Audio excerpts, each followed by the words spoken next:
Welcome one and welcome all. It is officially week 18. The NFL Millie Roundtable was at its final conclusion for the entire season.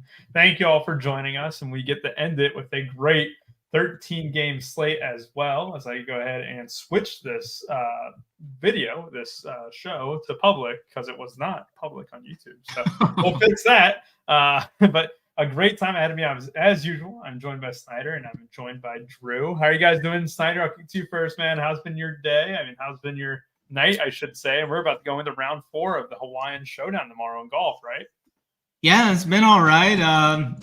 It's been a good week there. We got golf finally back this week. We got some interesting NFL games to dive into. We'll have the final round of that PGA event kind of winded down as these afternoon games end and that night game starts to begin. So it's gonna be a fun sweat tomorrow. Hopefully we got some deals in contention there tomorrow, sweating that down. Kind of a little hurtful just always watching Scheffler knock it to like 5 feet every hole and missing every putt. But new year, same deals going there with Morikawa and Scheffler not being able to make putts. But we're on to the NFL here. We've got more games than usual that actually have a lot more meaning. So it's gonna be a fun slate, I think. Yeah, absolutely should be fun. And Drew, when I look at it, I think the game theory here could be a lot of fun. Now we get a min-price wide receiver. We get some cheap running backs too across the board. Is this a good final slate, you think? Have you looked at it much yet? Nah, it's just been minimal. But it's one of those because I think with the sitters on Sunday, there's going to be a lot of hand tweaking to everything that you run. I think it has to be. Otherwise, you're probably going to be – you might not be drawing dead. But I definitely think you need to make some tweaks to what you want to run exposures-wise on Sunday. So that's where I stand, and that's basically what I've been trying to stay in tune to going into tomorrow because obviously there's going to be a lot of changes, and that's the big edge is what you think. I think someone saw no, that was for today's slate, but I think it was like half sitters, half bench players, and like half starters that won last year. That's pretty cool. So, yeah, I like that. Yeah, it is interesting too. And you look at like showdown stuff too as well. Like you just look at it today with the Ravens. They did not play their guys a full load. Melvin Gordon got a lot of work. Charlie Kolar was the tight end number 1. But no, it was Isaiah Likely who decided to score that touchdown. You're shaking your head. Yes, because I was so mad by that because I played Charlie Kolar. But you're going to have situations today, or not just today, but into tomorrow, where some teams are going to divvy up the starter snaps just a bit, right? And those teams you really want to stay away from on a main slate. Showdown, if you went with Isaiah Likely today, you beat me. But even then, I wouldn't recommend it. But here, we're going to identify which teams have nothing to play for, which teams we can maybe expect a lighter workload, and which teams are playing for something. And as always, hit the like button, please. We greatly appreciate that. Go ahead and smash that like. We'll get into each of these 13 games moving forward. A couple of things I just wanted to kind of get out there real quick. Ownership-wise, a big thing on DraftKings, that Christian Kirk is min-price. That is going to be the one game I go out of order, right? Christian Kirk, one of the better wide receivers in the league, is $3K on this slate. We're going to start with Jaguars, Titans, and leading off into that, Snyder. You got Christian Kirk. You're going to get Trevor Lawrence under $7K, and they're going on the road against Tennessee here. What's your first thoughts on Christian Kirk? Like, how much of him are you going to go? Because obviously he deserves a $6K price tag, and he's $3K here. And do you want to stack up this game at all with maybe a DeAndre Hopkins or maybe even like Tyjae Spears potentially getting a larger load? What do you think about this one here? Yeah, I think I'm probably just gonna. Depending on how many teams I play, I think I might just lock should be like 6K or at least 5,500 or something. This like we've seen him throughout the year. And if he puts up like 15 like he was averaging throughout the year, if you don't have him at 15 and 3K and those studs go off, you're gonna be in rough shape, I think. So I'm gonna have a ton of Kirk, if not locking him in there. I actually like the Titans in this game from like a betting standpoint, though, even more. The spreads came down a point. I think this could be Vrabel's last game in Tennessee. It could be Derrick Henry's last game in Tennessee. They made a comment about Vrabel not playing his guys. He's like, there's nothing worse than losing a football game. He's like, I don't care if there's any meaning to it. It's like, that's the worst feeling in the world. So I think Tennessee's definitely going to bring their guns here. Jacksonville needs a win for sure. So I think this is actually a decent game here. I do like Tennessee from the plus the points side. Locked that in earlier this week on the bets package there. I think we got Titans plus 5.5 like on Monday or Tuesday. So that's looking all right as the spread's kind of moving their way. But definitely Kirk's there. Now Hopkins is still pretty cheap at 6-1. Hasn't really done that much the last few weeks after a big game against Miami. Did catch 7 for 72 last week off the stinker of 2 straight weeks. So I guess that's kind of pointing up there. You can pretty much play about whoever you want on this slate, as we've got a couple of cheapies at running back and you got Kirk there. So you can basically do whatever you want. I think Ridley's in play for sure at 6.5 as well. Maybe I think his ownership may come way down too with everybody just going to Kirk. So maybe Ridley's the way. If you double that game or something, that might be a way to kind of differentiate yourself from that Christian Kirk chalk. But I think this is a great game to target. And one of the games I will be over on, I think. I don't know if I'll get to Henry though. It's 6-4. I've been playing Tajay Spears a little bit for a cheapie in the 4K range. Yeah, that makes sense there too. And like Drew, Christian Kirk 3K. Right now he's projected for 20%. I could see that being doubled into like the 40% range in the flagship tournament. Does that entice you more to go like maybe a double stack or maybe more Lawrence or whatever? Because it doesn't seem like Lawrence's ownership is going to be that high. I mean, is this a play where you just kind of go along with the flow? You take what DraftKings gave you, or do you think maybe I can work more on this? Maybe I can fully stack this Jaguars offense. What's your thoughts there? Yeah, I was actually going to say the opposite. I think so. A lot of it with Sims coming out this year is trying to understand like what the actual computer is telling you. Like, what do the actual numbers mean when you run something and you're looking at an ROI? Or like, what does that actually mean? Like, you look at win rate, ROI, risk adjusted ROI, and stuff like that. And like when you see a receiver that has such a good projection, obviously is going to have a pretty good workload at mid priced, you wonder about the stacking implications. Like, are people going to be leaned into a stack with Trevor Lawrence or not? So that's really the question mark, I think, for me, is the single as a single Christian Kirk, play in a lineup, is he going to be more highly owned than having a stack with Kirk and Trevor Lawrence? And I think honestly the stack will be lower owned cumulatively than just having a one-off Christian Kirk. So I would look into doing some of that, getting a little bit creative with stacking this game up or stacking up the Jacksonville side. Evan Ingram with Trevor Lawrence, I like quite a bit. Obviously, Kirk is in that mix. And then taking like DeAndre Hopkins on the other side. That would be the way I would do it. I just think a one-off Christian Kirk, and I don't have the math on hand to back that up, but like just logically thinking through a lineup construction, there's going to be a ton of lineups built with Chris Kirk. I don't know if you're going to get the correlation with Kirk and Trevor Lawrence, if that's going to pop up as much as it should probably. When people are running all their lineups in simulations and stuff. So that's what I would look at, is just trying to find a leverage spot. And that would be the QB with a really cheap receiver where he's probably just going to be a one-off in most lineups. Yeah, makes sense there. We'll go ahead and go into a dome game, a dome environment. Maybe one of the best games, just total-wise. But the biggest thing here is that when we go to Vikings and Lions, the Vikings side is going to be pretty popular, right? You're going to have Justin Jefferson, who might be one of the highest owned players in the slate at 8,500. You have Johnny Munt, who is popping off the page as well, with a projection of 11 by Saberson, which seems a bit aggressive. I think the run period projection's much lower. But Nick Mullins is there at 5-1. He's projected for 16% ownership too, which, again, that's aggressive, but you have to look at it. I mean, this is a Detroit team that hasn't really had a great defense of late. They have no, ambition to basically just come out here and just dominate this game, right? They can rest guys and be just fine. And that's why the spread's so tight. But you also, on the other side of the ball, too, if you're assuming that the Lions will go balls to the wall, which I don't necessarily think they want to. I mean, what are they banking on? A Cowboys loss at that point, which seems a little bit asinine to risk your players out there for a whole game. But Amon-Ra St. Brown is currently projecting for 20% owned. Jahmyr Gibbs at 10%. Go ahead and give me your thoughts here on what the Lions do, Snyder, because those ownerships seem very high. And I think this goes into what Drew said earlier. Like, you're going to have to do a lot of tweaking. Like, if I end up getting some Lions in my lineup, like, I don't know. I might have to manually uncheck some of these guys. But what do you think, Snyder?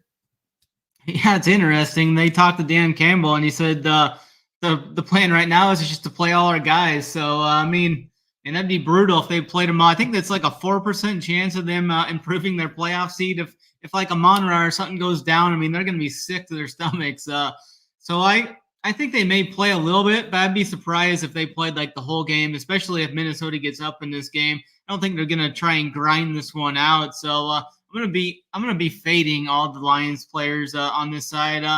But on the Vikings side of the ball, we got Nick Mullins at 5-1. That's a great price tag for him. Justin Jefferson's right there at 8-5. I think he should be like 9-5 on this slate, but get about a 1K savings. I think I'm debatably the best receiver in the NFL. So he's a guy that can break the slate too and go for 30 plus pretty easily, like he did a couple of weeks ago. He's going to see 10 targets again, like he has the last 3 games. So definitely high on Justin Jefferson and Nick Mullins. I think that's going to be it for me in this game, though. Just those two. If I play Nick Mullins, I'm definitely playing Jefferson, but I will also play Jefferson as a one-off in some other teams as well. Yeah, so that's perfect. I think I'm with agreement there with just Jefferson and Nick Mullins, and then kind of forget. Maybe you can throw in like Addison or Munn if you really want to double stack. But Drew, let's go ahead and get your thoughts, because this isn't going to be the first time that we're going to see a team that has seating locked up and has nothing to play for, but they might play their guys. Go ahead and give your take on what you're doing with the Lions in total, and then talk about Jefferson if you have interest in him and anyone else. Yeah, it's really probably an all or nothing, to be honest. It's stacking them up pretty heavily and then excluding them in other lineups and not sprinkling them in. That way you just don't avoid like having, let's just say you build 20 lineups or 50 lineups and you got a bunch of one-offs that dud after a quarter and a half or something like that. So that's probably the way I would do it. You lean into, one narrative and you lean into the other narrative, and don't try to find middle ground. You'll just be spending money all day tomorrow. But I do like the Minnesota side. Mullins' price is pretty nice. The projection is looking really good. And obviously stacking up with Jefferson, who's going to be one of the highest projected players on the slate, makes a lot of sense. The Johnny Mutton's totally fine. Like a 3K, another punt play. Again, just from a lineup construction standpoint, you probably don't want to punt off a bunch of 3K guys, but Kirk would be the priority, obviously. But it does make a lot of sense to play Mullins with another receiver outside of Jefferson. So, but yeah, I think just for like situations like Detroit, you just kind of want to lean into a specific scenario. Even if you're building 3 lineups, you build one, completely fading them, or you build one going all in. You don't just like, I just want to play Laporta or something like that, and then you take your 4 points and move on. You're going to lose. So yeah, that's my stance, is really lean into narratives. And the same thing with, you just brought up underdog really quick. The same thing with underdog playoffs, like lean in hard into one side. I mean, obviously you want to get out of the first round, but really lean into stacking, getting through as many guys into the later rounds, not just trying to pick the best projections. That's a sure way to lose as well. Yeah, so it's interesting that you bring that up too, because we did a best ball playoff show on Thursday, and one of the teams that I'm really wanting to draft right now is the Texans, right, as they're playing, because I know that their ADP, if they win this game, will go up and people will start taking them and stuff. But when I do this underdog weekly stuff, right, they have these weekly contests, which is great. We have a code, Run Pure. So if you guys needed a deposit match up to $100, we have that in there. But yeah, like I see people taking Lions, and then they're not running it back with like Justin Jefferson, right? Even though you have to have top 5 pick to have Justin Jefferson, but I'm seeing people take one off Lions. I'm like, there's no way that's going to work this week. And I feel that way this week, is I'm usually a guy who, if I see someone without a narrative to play for, and I do this all the time, whether it's soccer and stuff, I will chase goal differential. I will chase these little bit of niche like spots where there is zero reason for Dan Campbell to be out there in the second half. They're up or they're down 14 or whatever. Be like, oh yeah, I'm going to leave Amon-Ra out there. There's a larger chance that Amon-Ra is going to be taken out. And this is more of a single entry thing, because you bring it up perfectly too, where if I'm playing single entry and 3 entry max stuff, I'm Xing the Lions. But if I'm going to do a large field MME, yeah, stack up the Lions, run it back with Justin Jefferson, or maybe, have Amon-Ra St. Brown and Jahmyr Gibbs in the same lineup. I think you're exactly right when you're talking about lean into it or just full fade it.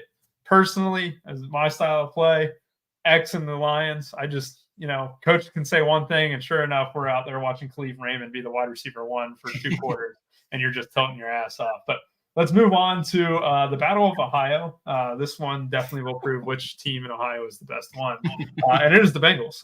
But the Browns are taking on the Bengals. If you guys haven't heard, the Browns are locked in to their seating, and they are resting a bunch of guys. So Joe Flacco won't play in this one. You're going to have Amari Cooper. I assume, he is out for this one. We're likely going to see Pierre Strong Jr.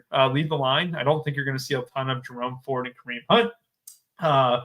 Who is even going to start at quarterback? Is it Jeff Driscoll? Is that who they're projecting right now? So Dorian Thompson-Robinson's on IR, so that makes sense. Yeah, Driscoll. Yeah. Okay, yeah, I'm really leaning into why the Bengals are now 7-point favorites. Jeff Driscoll is he's not an NFL quarterback. But on the Browns side, you're going to have an offense that's a team implied total of 15. Let's flip it over to the better team in Ohio, Cincinnati. Bengals defense projecting as the most chalk ownership on the Cincinnati side. It is Pierre Strong Jr. on the Browns side, by the way. With Joe Mixon, Jamar Chase trailing behind. Not a sexy game, Snyder, but the Bengals with a low 20-point team total. You're getting Jamar Chase at 7,300. It kind of seems like a little bit of a move to make. Yeah, I mean, you could definitely go there if you want. I'm not sure how much intensity is really in this game, but I can see the Bengals coming out and finishing the year off strong there. And Chase is definitely way too cheap. I think he's definitely in play there. I think Pierre Strong is one of the best plays on the slate, though, at 4K flat. I expect for him to get like 20 to 25 carries in this game because I don't think they want Jeff Driscoll dropping back that much in this game. I mean, that could be pretty brutal there. So, and the Bengals have been gettable on the ground. I mean, last week they gave up 32 to the Chiefs, 24, 27, 19, 24, 27, 28, 30 to running backs this year. So, definitely think this is a great spot for Pierre Strong. 4K flat definitely will be a guy that I'm extremely overweight on. So that's kind of where I'm going. I did kind of look at Cedric Tillman for a little bit at 3.9, but man, I'm just worried that Driscoll can't get him the ball. But I love the raw talent that Tillman has. He was a stud at Tennessee. He had a big junior year. He was a little injured in the senior year, but that junior year, I think he had over 1,200 yards. Double-digit touchdowns that year, so he's definitely got the talent. Yeah, he was better than Jalen Hyatt, and Hyatt was the one who was scoring all the touchdowns, but Tillman was the premier guy that I kind of look at in that offense. Drew, when I look at this Bengals defense, right, since they lost DJ Reader, they have been gashed on the ground, game and game. Pierre Strong, projecting for 20% ownership right now, one of Snyder's favorite plays too. See a guy to kind of just, we plug in Christian Kirk, we plug in Pierre Strong, but I'm able to get whatever I want, basically. Is that a strategy to kind of approach on this slate? In single entry and like 3 maxes, I would say yes. I think MME is still a little bit more nuanced a bit. Yeah, I mean, Pierre Strong at 4K in a vacuum looks pretty tasty. Obviously going to be the majority back, and in a game where they're a dog, I struggle with seeing like the ceiling. That's my issue, is seeing a ceiling. Even if they're not going to want Driscoll to drop back a ton, I feel like they're going to have to put someone in there at some point to drop back when they're trailing, 2 touchdowns at the half or something like that. So that's my only issue. It's just from like a ceiling perspective in big fields, obviously. But yeah, otherwise, you throw in Strong, you throw in Kirk, and you can build from there. Obviously, that's a fantastic starting point. Otherwise, I'm really not super excited about this game. I think Chase is obviously cheap for a reason, and I struggle to get behind it with Browning anyways. So this would be one of those games where I would probably try to stack up a side, which would be the Cincinnati side. I'm not going to stack Cleveland. But otherwise, I probably don't want to have too many one-offs. Even Chase, I don't think is going to be a one-off for me. Perfect. All right. So, yeah, when I look at it too, I mean, I think Pierre Strong might be able to catch a lot of passes out of the backfield. If I remember right, he has good hands. So he can definitely be a factor in the passing game. But the more I think about it on the Bengals side too, as much as they want to beat the Browns and stuff, Jamar Chase, probably not 100% with that shoulder issue that kind of kept him out a couple of weeks ago, came back last week, underwhelmed against the Chiefs. So, yeah, I think Pierre Strong is my favorite one from this game, and then it would be kind of like the Chase. I get why people want to play Bengals defense at 3K. Honestly, Boyd would be interesting. Now that I think about it, you bring that up, like take Chase out, and Boyd would be the guy that everyone forgets.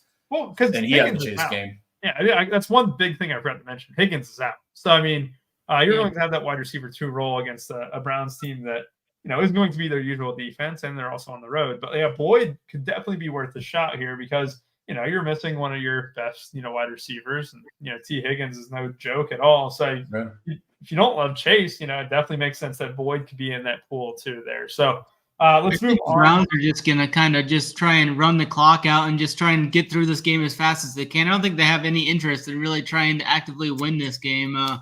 More so try and keep the guys healthy that are playing, because you can't bench everybody, but try and keep the guys healthy that are playing into the playoffs of next week.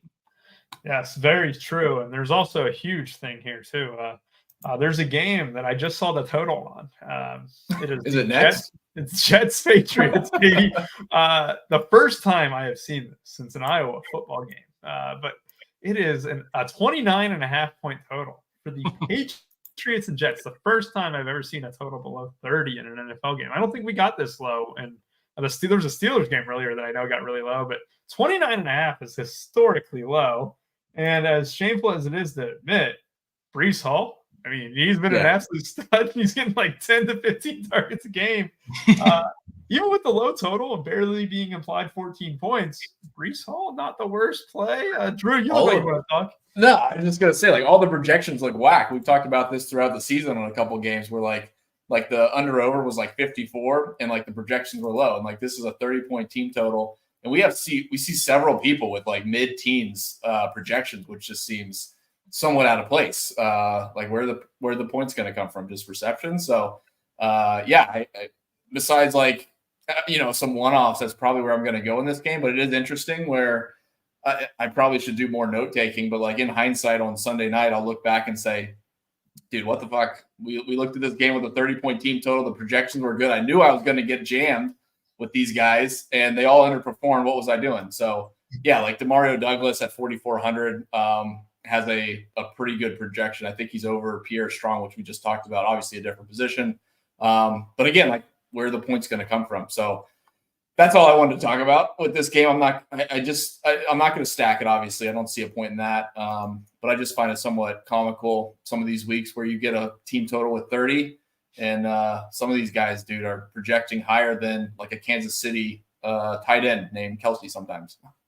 That is very true. Or Taylor Swift's boyfriend, Snyder. Yeah, like he explained it well, right? When you're trying to win $1 million, you need the upside. I think there's only one guy who has the upside in this game, and it's Breece Hall. But maybe the defenses catch your eye a little bit in this one. Yeah, I mean, you could play both of these defenses if you want. I mean, they're fairly priced 3.6, 3.7. So, I mean, both of those, I think I would maybe even lean to the Patriots side. I think this could be the last game Belichick ever coaches for the Patriots as well. As I wouldn't be surprised if Vrabel is the next head coach here in New England next year. So that's something that I've kind of pondered there. I could even see Belichick actively trying to leave if he was going to go try and take like the Chargers job or something like that. But I don't see too much in this game. I mean, you got Breece Hall. He's caught 21 passes the last 2 weeks. If he catches 10 passes again this week, he's probably going to be up there in the 20-plus point range again, no matter how many points they score. And then you got Zeke on the other side. It was 2 games ago. He had 9 catches. If Zeke catches 7, 8, 9 passes, he could have a good game. But I think I'm mainly going to be off of this game for the most part, though. I do like the Patriots defense, though, in this game. That'd be pretty much the only spot I would go here is the Patriots defense. Yeah, I agree. Let's go ahead and move on to an NFC South battle. No, it is not the Saints Falcons that is next, but we'll go to the Bucs and Panthers. So the Bucs, if they win, they're in the playoffs, but they're only 4-point favorites here against the Carolina Panthers. One thing to note, no one in this game is projecting for double-digit ownership except Rachaad White, who is barely above that threshold at 10.43% using SaberSim's ownership projections. That seems like a little bit light. I have interest in this Bucs team, but this Panthers team has been playing a little bit better of late. They have been at least formidable. They're not tanking at all, right? They don't own the first overall pick in the draft. That belongs to the Bears and stuff. But seems to me that like Vegas is expecting a game, and the fantasy options, despite having the top level talent of like Mike Evans, Chris Godwin, Baker Mayfield's been playing great, just doesn't seem like the most amazing DFS, environment, right, Snyder? Yeah, I think it was like 12 or 13 straight weeks of our guy White going at least 15 plus. Last week was crazy, though. It was like Tampa Bay was asleep for 3 quarters and finally woke up, scored a couple touchdowns late. But I think Tampa Bay, this is a good flop leg spot for them, a good right spot. I really like Rachaad White this week, again, especially if he's going to be under 10%. I'll play the chalk, and then I'll mix in White with a couple of those other running backs, play 3 running backs, or just mix him in with one of those other two. So White's one of my favorite plays on the board here at 7-6. We don't need to worry about salary. There's enough value everywhere to get whoever you want. So I'm going to be high on Rachaad White here. And that's pretty much it. I mean, you can play some Baker if you want, but I'm definitely leaning towards just kind of maybe going pretty heavily on White as the Carolina defense has been pretty bad against the running backs this year. They gave up 32 points last week to Jacksonville, 26 to the Packers, a 20 to a bunch of teams this year as well. So definitely high on White. If I was going to play anyone, it'd probably be, I mean, Evans' price tag just stays right in that low to mid 7Ks. This is a must-win game. I mean, I could definitely see Mike Evans going off for one of those 30-plus point games that we've seen a few times this year. So it's mainly just White and Evans for me in this game. Yeah, I think that's about right. Drew, is this a game where, you don't have to stack up, and maybe one-offs from the Bucs might be a little bit nicer than maybe a one-off from another team? I like both. I actually really do like the Tampa Bay side to stack it up all the way. We kind of passed over this on the last game, but like the team total for the Patriots is due to a shit ton of rain, possibly snow, and it's like 30 degrees. So that's probably why the team total. So counter that with Tampa Bay and Carolina, it's going to be pretty much perfect. So I do like this game quite a bit, really the Tampa Bay side. Rachaad White, I think you can stack Rachaad White with any of the receivers with Baker Mayfield, and it's not you're not eating into correlation. But you can even take Baker Mayfield and just stack him with Godwin and Evans, to be honest. I think Godwin's still cheap enough on this slate for both of them to score over 20 points in a somewhat semi-blowout. But I really do like the Tampa Bay side here. Carolina, I mean, one-offs, I've been playing some Hubbard. I talked about that last week or the week before. Probably wouldn't even care about a run back, to be honest, in this spot. I think I just want to hammer Tampa Bay and go pretty heavy that they get to 30 points, something like that, with 3 or 4 touchdowns spread across the receivers. Well, I'm glad I'm not alone because I do like this Tampa Bay team. I also like them in the best ball playoffs too, going against potentially the Eagles in round 1, where I think that's a very winnable game. So I'm a big Tampa Bay fan, and I also think that, it's the last game of the year. The Panthers are playing better and stuff, but we've seen this Tampa Bay team just nuke some slates, and Mike Evans at any point in time. Like Snyder, you always mention it too. Like, keep him in the pool. He's going to be under 5% or whatever. Definitely down for that. So yeah, I think that's pretty well done. Let's move on to the other NFC South battle. It is the Atlanta Falcons and the New Orleans Saints. Juwan Johnson was the main man last week for New Orleans. It was not Chris Olave. No, it was Juwan Johnson, who also made a front flip catch, somehow somersaulting and hanging on to the ball. But there's also one thing, too, as much as I joke about it. Juwan Johnson over the last 3 weeks has been very good for the tight end position. The Falcons struggle to defend the tight end. So, Snyder, can I sell you enough on Juwan Johnson today here at, 3.6? I mean, that seems pretty nice. Yeah, I think that's a solid price tag. There for a while, he never even looked at him in the red zone. Now he's looking his way a little more. So I think that's a great price tag on him at under 10% ownership. So, yeah, I think that's a solid spot there. This is a good spot for Olave, a little flop leg spot here as well. This is a big game, too. These teams are playing. If Tampa Bay would happen to lose, the winner of this game would be in the playoffs. So they're going at the same time. So I think both these teams are going to be going all out. And Olave's at 6-7 off the dud. I think he's a great option to go back to there. It'll be interesting to see if they let Bijan Robinson do anything here. This would be the game when they're completely out of it. Say Tampa Bay's up big, second half, Arthur Smith just jams the ball down Robinson's belly there. That'd be funny, but 6.6 ain't a bad price tag for him there. Mainly just I like Olave the best in this game. And then, yeah, I think you can definitely play Juwan Johnson there at 3.6. Yeah, and it's a good point, too. I should mention this. If the Bucs lose, the winner of this game goes to the playoffs. So, I mean, it's a very big deal.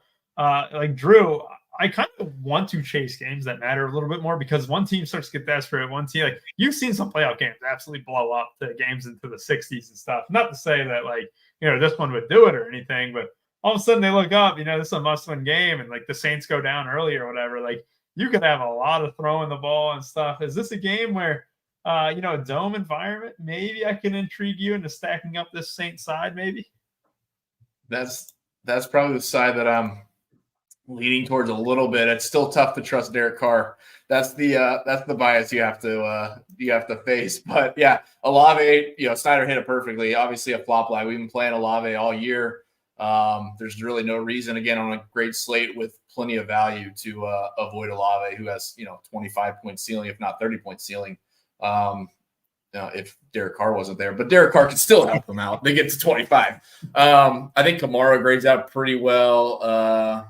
Again, it's all about the game script for him, but I think Kamara at 7,500 still has ceiling to probably be one of the top scorers on this slate. But yeah, it's really Olave and Carr would be the guys that I would stack up. I don't think the Atlanta side provides a ton of savings or ceiling, at least in the game in ways we perceive it to be scripted.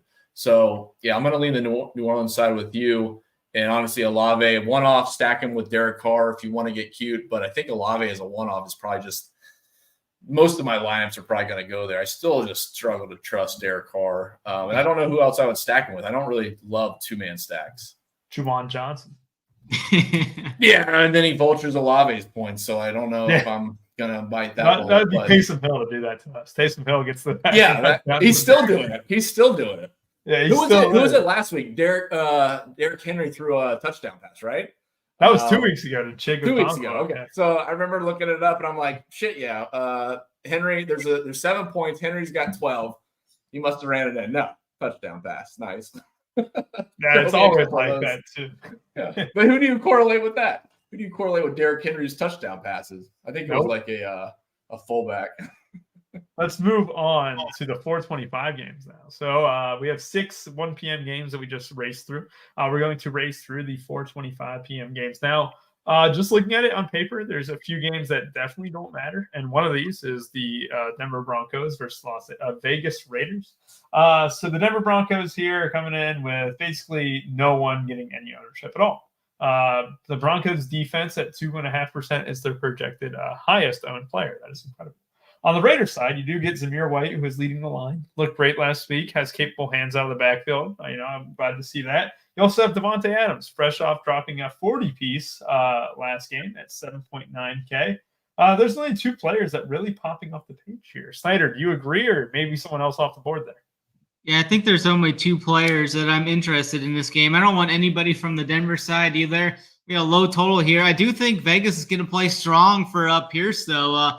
This is probably the last game he's going to coach them, being in the interim side. They definitely play strong for him, so I definitely think they're going to come out strong in this game. Zamir White's going to probably see 20-plus touches again in this game for 3rd straight week, so he's definitely in play for me at 6K. He'll be moderately popular, probably around maybe 25% or so, under the 2 cheapies, though. So he's right there, and Devontae's still priced under 8K. Definitely a guy you need to look at, especially in large field tournaments. Not sure he'll make a 3-max single entry type team for me, but definitely is in the pool for me in MME, though. I mean, he's got that 40-point upside like we saw last week. It just comes down to I may even be able to, with these cheapies, you could play like an Adams, Jefferson, some of those studs all on the same team. So definitely think those are the two spots you need to target here, and maybe even Raiders defense at 3-3 going against Stidham. I think the Raiders are going to be one of my top 5 defenses of the slate too. I like it. The Raiders defense is definitely a good shout. What do you think about this game, Drew? Yeah, I'll be pretty quick. I do like Aiden O'Connell. Played some of him the last couple of weeks, so I'm fine with Aiden O'Connell with Zamir White and Devontae Adams if you want to go that route.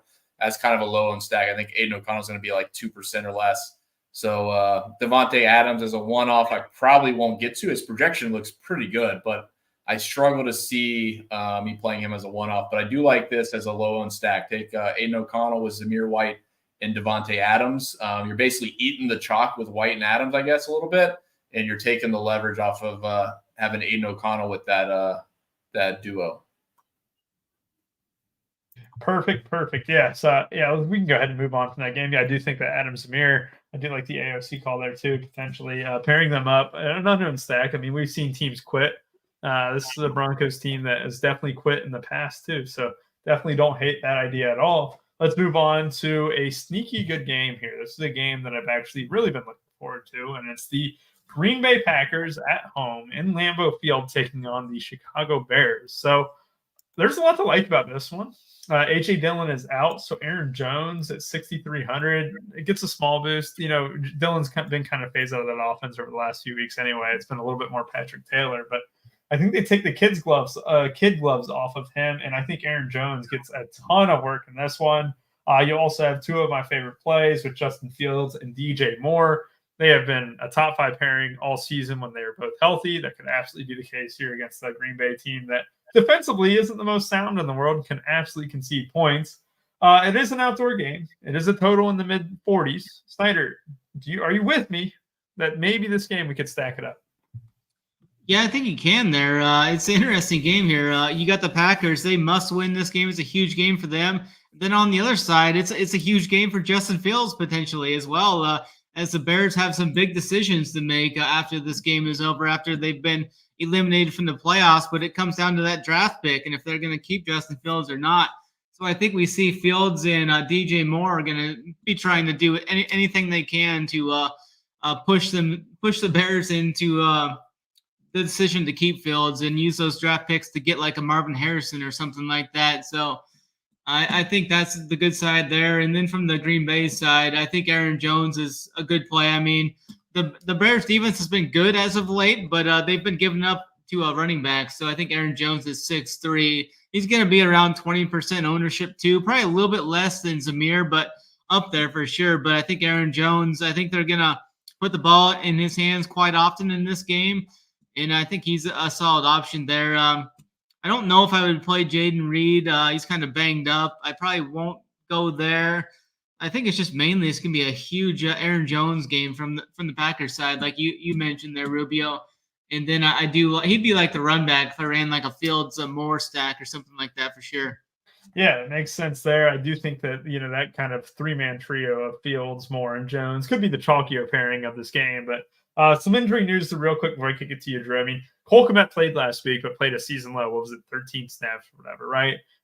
Isn't the most healthy at this moment. 4'5" is a tall ask. But you also had Jaden Reed, who I think he plays in this one. He did participate in practice over the week. Christian Watson, I actually do expect him to play. And Luke Musgrave, I also expect to play here in this one as well. Just a whole bunch of questionable guys for the Packers, but the additions of Watson and Musgrave into this offense kind of make it a little bit murky, Drew. So knowing that, I mean, this is a team total that's 24. Do you have any interest in stacking up the Packers? I probably won't. I honestly, if I felt a little bit more comfortable at Reed, I probably would stack him with Love. But Reed at 5,700 is super tempting, but he is banged up, like Snyder said. And that's the issue. I mean, Reed has been fantastic this season. I just struggle at the price 5,700 for him. Gosh, I want to click it. I just don't think I can stack him up with Love in this situation. But I think you're spot on. I mean, the chalky stack of Fields, Moore, and Kmet look really good. At least Moore and Fields. Like I don't do 2-man stacks very often, but for a running quarterback like Fields, it makes a lot of sense. But yeah, when I look at this game, it's really just dependent on what happens tomorrow for injury news or if any news comes out at all relative to their workload. But Reed's the guy that really hinges. All my stacks hinge on Reed's status, really. Otherwise, I just don't think I'm going to go for cheap punts. Yeah, I think Reed's going to be in. But is he going to be limited? Like exactly. That's my issue. And I think in a must-win game. Because what would Bears fans want more than anything in the world? That's to knock the Packers out of the play. Oh, they would love that. They have a chance to do that. It's like I don't think that. I think if Reed plays, he'll be a full go. I think they'll give him some Toradol or whatever. Just let him get out there. Go win us the game. Because you're exactly right. Like he has been really good this season, but over the last few weeks, like I know Christian Watson's out, so Christian Watson being back in the mix might hurt him. But they're getting him the ball down the field, around the line of scrimmage, almost like a sweat of like Deebo Samuel, where like you're just getting the ball in any position possible. And 5,700 is a little bit too cheap for him and stuff. So yeah, I think I'm excited for this game because if you're going to get Justin Fields at, sub 8% or whatever, and he's 7,300, and there's nothing better than to play your last game as a Bear potentially and just kind of throw for 300, run for 100 yards and just flip off the crowd on the way out. I think the crowd is mostly it's been 5 or 6 years since the Bears have beat them too. Oh, it's been that long. think it's been 5 years. That is wild. We'll move on from the Packers and Bears. I do love that game, but we'll go into another game where red flags galore. And this is the Eagles, and I'm talking about the Eagles and Giants. The Eagles would need the Dallas Cowboys to lose to the really terrible, awful Washington Commanders to improve their seeding position. I don't think that the Cowboys are going to lose to the Washington Commanders. Does this lead to maybe a lightened workload for the Eagles, or are they going to use this game as a get-right game? What do you think that the Eagles do here, Snyder? Because on the other side of the ball, it's not like the Giants are going to be uber popular outside maybe Saquon and Robinson projecting for 9% ownership. Yeah, it's kind of crazy there. It's kind of hit or one side of the stone for each side there, hit or miss. Should the Eagles kind of take this as a full game to kind of get right? I think they should. They need to get that mojo back. They need to get the cylinders rolling. If they go into the playoffs like they have been playing, it's going to be a short stint for them this year, I think. So I do think they, at least for the first half, try and get everything rolling there. But I don't see myself playing any of these, anyone from this game, really. I think the weather's going to be a little bad. And I think there was a chance of snow in New York as well. But I don't see myself getting too involved in this. You got good ownerships on these guys. I mean, Hurts and Brown are going to be under 10%. Nobody's going to play DeAndre Swift. I mean, Goddard's going to be under 10%. So you got really good ownerships on such high ceilings on these guys. What happens if Dallas is down by like 7 at halftime? Though, I mean, they're going to be going full systems go. I don't see that as a likely possibility, but I don't. Maybe in large fields, like in the Million Maker, I'll throw like one Hurts Brown team in or something like that. But pretty much off of this game though as a whole. Yeah, I'm kind of with you. I mean, there is a big piece of news that I just kind of forgot to mention too, is that Devontae Smith being out for this one. Where if you do think that the Eagles are going to go all out for this one, AJ Brown 8,700, 13% ownership projected right now, kind of unreal. Dallas Goedert 12% ownership, 5,100, not terrible. Drew, with that in mind, like, are you doing the same thing that you did with the Lions? Like, you might as well commit to one side of it, either full stack them or just completely fade. Yeah, pretty much. I think Brown, if you're going to play Brown, you're going to play him with Jalen Hurts. I think Goddard's fine. He's cheap enough for a tight end. But yeah, you go all in. I think you take the full narrative that Philadelphia goes all out, or at least like goes nuts to the wall on the first half. He scores 28 points or something like that. So that's how I would approach it. I mean, these guys played like 2 weeks ago. Obviously, it's a different situation now.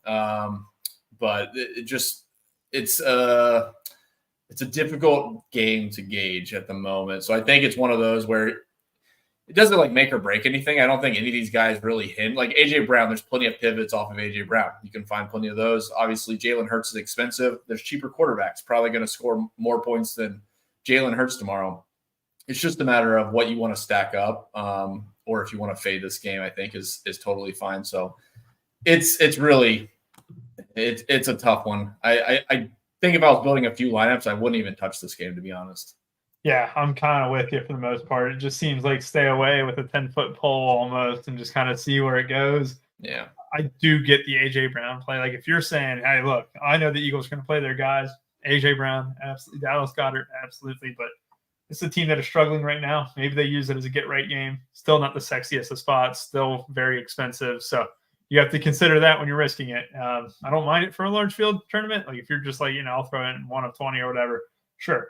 But other than that, yeah, stay away. Let's move on to another game that many are staying away, if not all. The Chiefs and Chargers. The Chargers are projecting the defense that is 19% ownership at under 3K. They are one of the more popular defenses on the slate. And then that's how you know it's a doozy. Richie James is projecting it's the highest owned wide receiver at 9% at min price on DraftKings. I have his Rainmaker card. I should put it in a lineup. I've had it for 3 years, I think, and he hasn't done anything. Oh, God. I think it's like a legendary Richie James or something. Never used it. God, the Rainmaker cards are all out for Richie James. That's how you know it's legit. Because he's got the crazy purple hair or something. I remember always looking at it, like I have one legendary card or Rainmaker card even, and I can't play it because he doesn't play. Right? You got it now. You know what? Now I can play. Now I got to buy 5 other Rainmaker cards. There you go. Legendary cards get you. They get you to buy one. And they know you got to follow the others. But Ruby will be ripping packs here soon. I will be. Yeah. Don't make me spending $3,000 to win 100. Oh God. But funny enough, like not that it matters this week or whatever, because I don't have any interest in the Chiefs. I don't even have interest in Richie James, but did play really well against the Bengals, and it does sound like he's going to have a role in the playoffs too. So there might be value in that card, Drew. Go ahead and get on there. Sell them all. I'm about to go find out. Sell it for. Snyder, tell me about this game though. It's gross on paper. The defenses are popping, but other than that, hey, Austin Eckler. This is a rough game. It wouldn't surprise me to see some of this in K. Falcons core though tomorrow, to be honest with you. But 35 total here. The Chargers are a 3.5 point favorite here. I don't see much at all in this game. I could play the Chargers defense under 3K though. 2,800. They're gonna be pretty popular. I wouldn't be surprised if we see the Chargers defense like approach 20% or something. They're definitely will be inside my top 5 defenses to play this week against who are the Chiefs rolling out there? Blaine Gabbert. Oof, that's a rough scene there. I don't want to play anyone from Kansas City side. I think it's just mainly going to be the Chargers defense. Maybe Gerald Everett if I landed on him somehow for under 4K, but pretty bleak in this game for me. Yeah, very bleak indeed. Drew, anything to add other than the Richie James legendary Rainmaker card? Yeah, I got to go find it. I hope I didn't burn it in the offseason, but I could have sworn I saw it the first couple of weeks. Yeah, I really don't have much on this game. Noah Gray, I saw someone had a comment. I think at 2,500 he's viable. Other than that, I guess you could play some defenses, but that's probably it. I won't be touching either offensive stacks or a lot of offensive plays. Yeah, makes sense. Well put. Let's move on to a game that also doesn't really matter. It's the Rams against the 49ers. So the big thing about this Rams and 49ers game, even though it doesn't matter, we get a lot of value. And the value that I'm looking at is Jordan Mason. Obviously, 26.49% of the people are potentially looking at Jordan Mason as well. But Ronnie Rivers is expected to take the bulk of the carries for the Rams as well. He is not projecting for anything, double-digit ownership at all. You also have another mid-price tight end, Davis Allen, 2,500, who is popping into the mix, who should be the tight end number 1 for the Rams tomorrow. When I look at this game, it just seems like I'd only want the running back. Snyder, is that the case for you too? Yeah, I think so. Jordan Mason's just in a good spot here. He's 4.6. You can pair him up with the other guy if you want to stack up these high-priced receivers. I don't see Elijah Mitchell really playing that much in this game either. I don't think – is he out? Is Elijah Mitchell out? I know a lot of them are going to sit out. I hadn't seen if he was out, though. He is – I believe he is in, but they're going to – what the consensus around the 49ers is that Jordan Mason is going to get the bulk of the work. Yeah. Eli Mitchell will be there just in case they need him. Right, yeah. So definitely in on Mason there. Sam Darnold looked pretty good in that what was it? The mop-up against the Ravens or something? Yeah, mop-up duty against the Ravens. He looked pretty good there. 5.2. I just don't know who I'd stack him with. Maybe Ronnie Bell, I guess, would be the guy I would look to. That'll be very low owned. I think the Niners just going to run the ball here, try to get in and out as quick as they can, kind of like the Browns are going to do. So I don't see too much fantasy goodness in this game. I mean, the Rams aren't playing for anything either. I can see them just trying to run the ball and get through this as fast as possible. I actually leaned to the under in this game at 41. Yeah, I kind of lean that way too on the under potentially. Drew, the running backs here, as Snyder just mentioned, they're going to be decent. I think Jordan Mason is a stud, and he is behind this offensive line too. Not that they're going to be full scheming or whatever, but I think he could be the mid-price running back that I pair him with Strong, I pair him with Kirk, then I can literally fit anyone I want. Yeah, I think Jordan Mason's a fantastic play tomorrow. He'd be one of the few that I couldn't fade in most spots. I actually think he's pretty good. And he's obviously cheap. He's got a nice workload behind him for tomorrow. But, yeah, overall this game, not super excited on the Rams side. I think, if anything, this would be a game I'd probably take some one-off just because they're so cheap. And if they get to like 12 points, it's probably good enough. in some of the contests. I do think the San Francisco side from a stack perspective is interesting. Like I might give Sam Darnold a shot at 5,200, stacking him up with Ronnie Bell and Jordan Mason, or Chris Conley and Jordan Mason. I think that might be a path I take. It's still a decent team total, but again, we don't know what to expect from Sam Darnold, so I might take a chance and find out if he can be a $1 million difference maker. Absolutely. Let's go ahead and move on to a team total of 30. It is the Cowboys going against the Washington Commanders here. The Cowboys are going to be one of the most popular teams to stack up. You have CeeDee Lamb, who's going to be one of the highest owned wide receivers, along with Justin Jefferson. Tony Pollard at 20%. We've known that running backs, not just the passing game, but the running backs have also killed Washington. Tony Pollard chalk for one last time, in the regular season. And then Jake Ferguson's projecting for 11%, and then Dak at 8K is projecting for 8%. The Dallas Cowboys offense does seem to be nice. I don't love running it back with even a guy like Terry McLaurin or whatever. It does look like the Sam Howell is also going to get the start too, so it doesn't look like Brissett's going to be back for this one. Is this just a one-way street for you, Snyder? Is this a game where you're just like, I want some Cowboys, and I don't need to stacking up, but I do need at least one Cowboy? Yeah, I definitely want at least one Cowboy on all these teams. They get the nut spot here. I know that Dallas hasn't been good on the road this year, but they're going against this a horrible defense here in Washington. I think they're going to come out strong, try and get a big lead early, and then hopefully get these guys out in the second half. But I don't think it's going to take more than a half for, I think CeeDee Lamb could put up 30 in the first half if they really wanted to in this game. So I'm not worried about them not playing the full game, as I think they're going to be up comfortably in this game.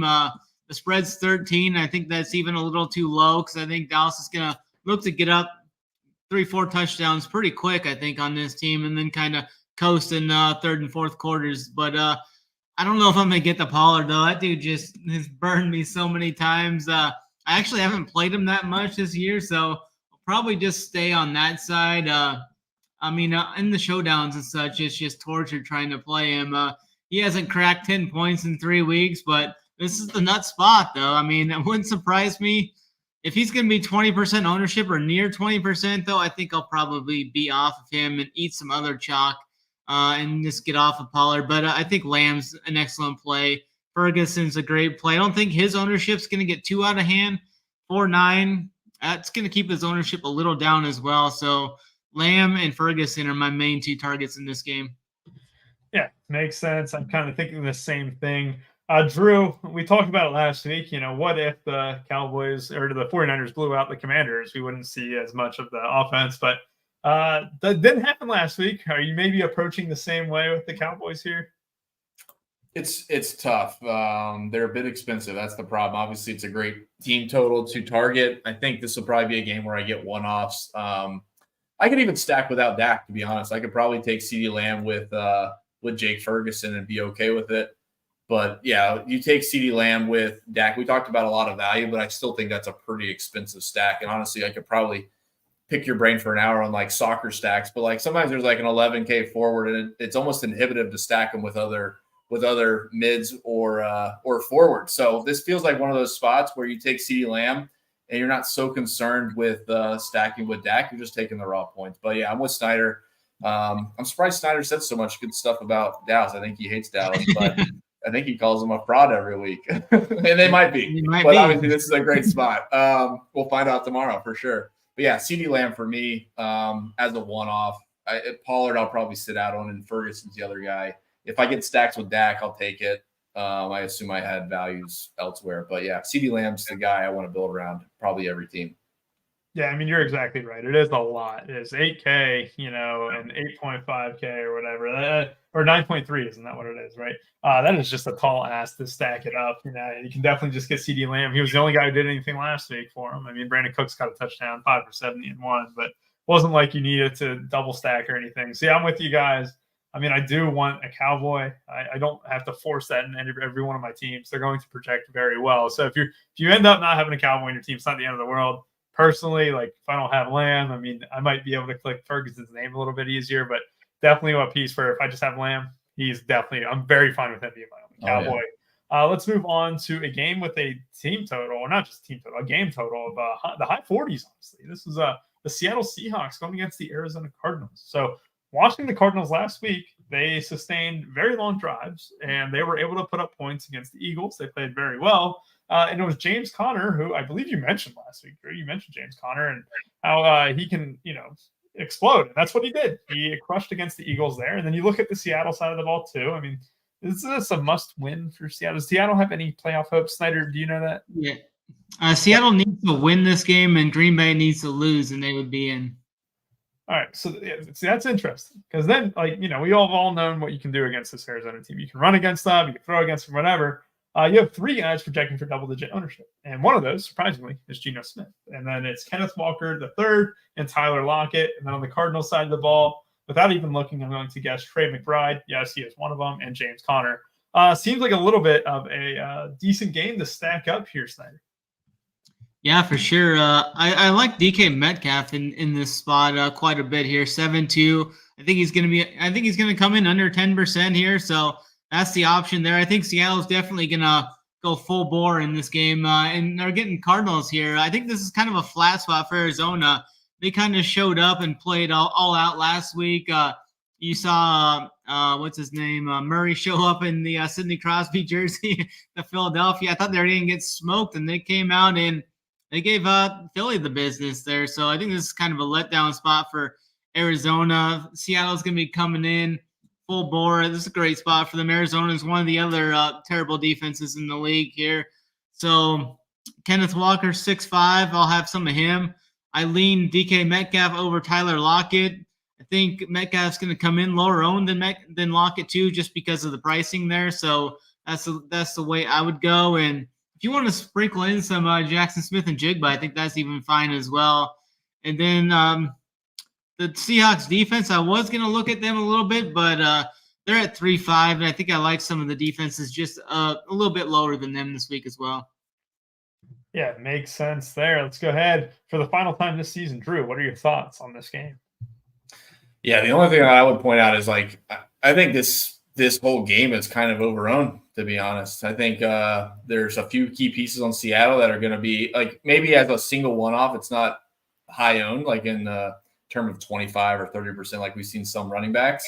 But when you look at each position, this game's going to be played quite a bit, according to Saber Sims numbers. I would probably be leaning towards a one-off, and that's it, not stacking it up. I do like DK Metcalf. Again, the pricing kind of determines his ownership a bit. The higher price he goes, the lower his ownership, because people can just pivot to Lockett if they want a piece of this game. But that's the problem for me. I think that the top pieces in this game are a bit overowned as a collective group. So it would just be one-offs. I think James Conner from Arizona, I'll keep going back to. I think he's still fairly priced. Kenneth Walker has probably hurt me more times than helped me. And I haven't played him a ton, so I might just play him for the sake of it one final time. But yeah, I do like DK Metcalf. And that's probably it. Trey McBride at 6K is a bit rich for a tight end position, and also going to be pretty chalky. So I think I'm pretty comfortable fading that. But yeah, that's it for me. This is just a one-off game. I would just watch the ownership and don't get stuck. For some reason, it just looks like this is going to be pretty high owned collectively. Yeah, I agree. And there's one thing to kind of note too. We went through an entire show, and you don't have the Travis Kelce on the slate. Not that he's been good or whatever, but it feels like the tight end position just as a whole is really lackluster. So when I bring up the tight end position here, Trey McBride projects as the highest guy, and makes sense. He's double-digit ownership, but even guys like Evan Ingram are next. You got Jake Ferguson, we just talked about. Then it's like Sam Laporta, Dallas Goedert. Then you have the red flags that start to fly a little bit. Where the tight end position, you can touchdown hunt. That's kind of why I like Juwan Johnson a little bit earlier on. Maybe just try and get the touchdown or whatever, because you're gonna have a ton of people spending 6K or 5K for a tight end today, because. Or tomorrow, I should say, because that's all you can afford. You can afford all the tight ends that you want. I can afford any tight end that you want to play on this slate. We have a cheap wide receiver. We have cheap running backs across the board. A lot of people are going to gravitate to these high price tight ends. So definitely just food for thought on that end. But for the last time this season as well, let's go ahead and get into the plays of the day. I will be removing the 20% ownership thing, because I think ownership numbers are going to be moving incredibly one way or another. So if you do say a guy or whatever like that, it wouldn't be shocking to find out Jordan Mason tomorrow is 40% under whatever, right? So you can say whoever you want, let's get crazy, week 18. But let's go ahead, Snyder, for the last time in the 2023-2024 NFL season. Who is your play of the day on the regular season? I'm going to go back to a guy that I've used a couple of times this year. I do think he's going to be rather lower owned on this slate. I'm going to go with Rachaad White here at 7.6, I think is his price tag. So he's going to be my play of the day. I think he goes for 20 plus, 25 plus in this matchup. Love it. Love it. Rachaad White, Snyder's Week 18 play of the day. Drew, who is your Week 18 play of the day? Yeah, I'm going to go right back to Chris Olave at 6,700. He should be around 10 to 15%. Wow. Sounded Chris Olave. Or Rubio, but I think Rubio did that. I like it. For that.